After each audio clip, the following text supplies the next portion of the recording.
ரெண்டாவதாக நம்ம பார்க்க போகிறது ஸ்ரீநாத் துவாரகான்றது ராஜஸ்தான் மாவட்டத்தில் உதய்பூர்லேருந்து 48 கிலோமீட்டர்லேயும் நம்ம முதல்ல பார்த்த காங்க்ரோலி துவாரகாலேருந்து 18 கிலோமீட்டர் தூரத்துலேயும் இருக்குது.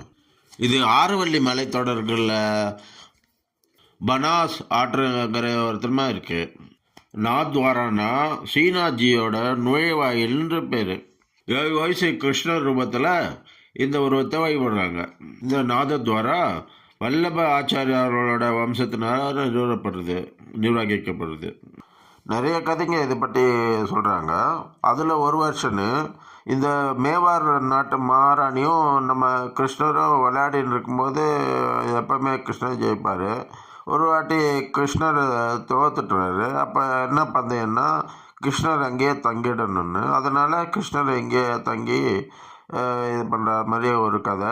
இன்னொரு கதை வந்து மதுராக்கு பக்கத்தில் இருக்கிற கோவர்த்தன மலையில் இந்த சிலை கட்சி அங்கேருந்து அவுரங்கசீப்போட படையெடுப்புலேருந்து பாதுகாக்கிறதுக்காக இந்த சிலையை காலமாட்டு வண்டியில் கொண்டு வரும்போது இந்த இடத்துல வண்டி ஸ்டக்கப் ஆகி நின்றுதாகவும், அதனால் அங்கே வந்த பூஜாரிகள் இங்கே கிருஷ்ணர் தங்க விரும்புகிறாருன்னு சொல்லி இங்கே கோயில் கட்டியிருந்தாவும் ஐதீகம் இருக்குது. இது எப்படியோ இது இந்தியாவில் அதிக பணமழை கொட்டுற கோயிலில் ஒன்றா இருக்குது. இந்தியாவிலேருந்து எங்கெங்கே ஊர்லேருந்தும் லட்சக்கணக்கான மக்கள் கூடுறதுனால இந்த சுவாமியை சேர்க்கறதுனா நல்ல பொறுமை வேணும். நிறையா இது இட வசதியும் இது பண்ணிட்டு நல்லா அட்ஜஸ்ட் பண்ணிட்டு போகிற இது இருந்தால் தான் பெருமாளை சேர்க்க முடியும். லேடிஸ் ஜென்ட்ஸும் தனியாக போகிறதுனால இப்போ பிரிஞ்சு போகிறதுக்கு வழியும் இருக்குது. அதனால் கரெக்டாக சொல்லி வச்சுட்டு அந்த ஒரு இடம் செலக்ட் பண்ணி அங்கே வந்து சேர்கிற மாதிரி இடத்த வச்சுட்டு தான் போகணும். ஏன்னா போகிறதுக்கு ஒரு வழி, வர்றதுக்கு இன்னொரு வழின்னு இருக்குது. ஃபோட்டோஸு எடுக்க camera not cellphone not allowed, plus chappals not அலோடுனா அதுக்கு தனி க்யூலேருந்து அதை வைக்கணும்.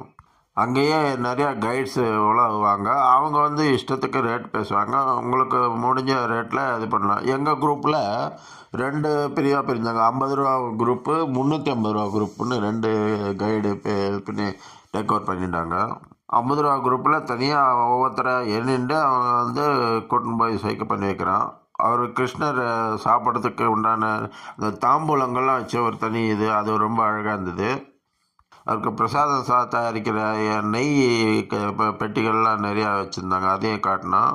அதே பிறகு ஒவ்வொரு இடமா காட்டின்னு போய் மெயின் சன்னிதியை சேவிக்கிற இடத்துக்கு கொண்டு விட்டுவிடுவோம். அங்கே வந்து எல்லோரும் மிக்ஸ் பண்ணிவிட்டு ஜென்ட்ஸு லேடிஸ் தனியாக போய் மூலவர் சன்னிதி எதிர்க்க ஒரே கும்பலாக ஒரு 8 ஸ்டெப்பு இருக்கணும். அந்த 8 ஸ்டெப்பு அப்படியே எல்லோரும் கட்சி இது பண்ணுறோம். அந்த இருக்கிற கும்பல் யாரும் நவராதனால நல்லா நிதானமாக சேர்க்க முடியுது. அந்த மாதிரி வசதி பண்ணியிருக்காங்க. நாங்கள் சேவிச்ச 9 கோயிலே இந்த கோயிலில் தான் ரொம்ப ரொம்ப கூட்டம். இடமும் ரொம்ப பெரிய விஸ்தீர்ணமாக இருக்கிறதுனால மிஸ் ஆகிறதுக்கு சான்ஸ் இருக்குது. மெயின் மூலவரை தரிசிட்டு வந்த வெளியில் வந்தால் இன்னொரு தனி சன்னதியில் பாலகிருஷ்ணன்னு தனியாக சின்ன தவழ கிருஷ்ணரை தனியாக ஒரு சன்னதியில் சேவிக்க பண்ணி வைக்கிறாங்க.